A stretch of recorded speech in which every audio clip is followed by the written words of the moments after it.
అటువంటి అక్బరుద్దీన్కు తోడు వెళ్ళిన గవర్నమెంట్లు రజాకార్లా లేక మన కోసం వచ్చిన నాయకుల అనేది వాళ్లే నిర్ణయించుకున్నారు.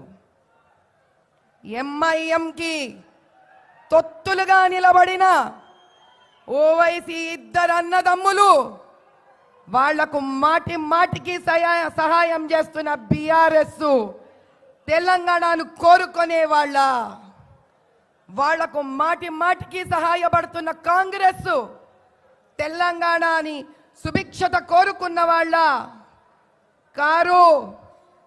నా అన్నదమ్ములందరికీ అక్క చెల్లెళ్ళందరికీ నేను చెప్పేదొక్కటే, ఎవరైతే మేము రజాకార్లమో అని గుండెలు కొట్టుకొని చెప్తారో వాళ్లతో నిలబడిన ప్రతి ఒక్కడు తెలంగాణకు శత్రువే. ఆ శత్రువుకి మీరు ఓటేస్తారా? ఆ శత్రువుకి మీరు ఓటైనిస్తారా? ఇది ఒక్క సీటుకు సంబంధించింది కాదు, ఇది మన 17 నియోజకవర్గాలకు లోక్సభ అసెంబ్లీలకు సంబంధించింది. అందరం ఒక్కటై నిలబడాలి. మోదీ గారు మన అందరికీ కొన్ని వేల లక్షల కోట్లు ఇచ్చిండ్రు. ప్రజా డబ్బు ప్రజలే అనుభవించాలన్న ప్రప్రథమమైన యోగి ఆయనే. ప్రజలంటే తన బిడ్డల లెక్క ఆలోచించిన మహానుభావుడు ఆయన. కులాలు మతాలు ద్వేషాలకు అతీతంగా నిలబడిన కర్మయోగి ఆయన. ఆయన ఒక్కటే అనిండు, అయ్యా ఈ దేశంలో 4 వర్గాలు ఉన్నాయి.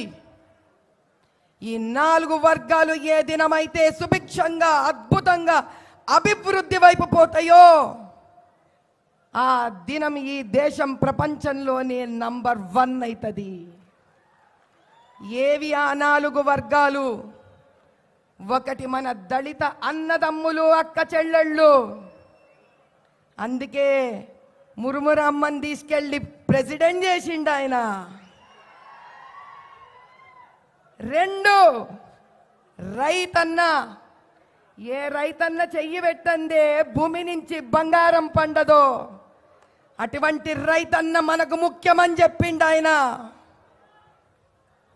3 యువత. సింహ గర్జన చేసే యువత. ఆ యువత స్త్రీ అవుతుందో పురుషుడో ఎవరైనా సరే యువతనే. స్త్రీ కనుక సింహమై గర్జిస్తే ఆ సింహం వెనుక నిలబడే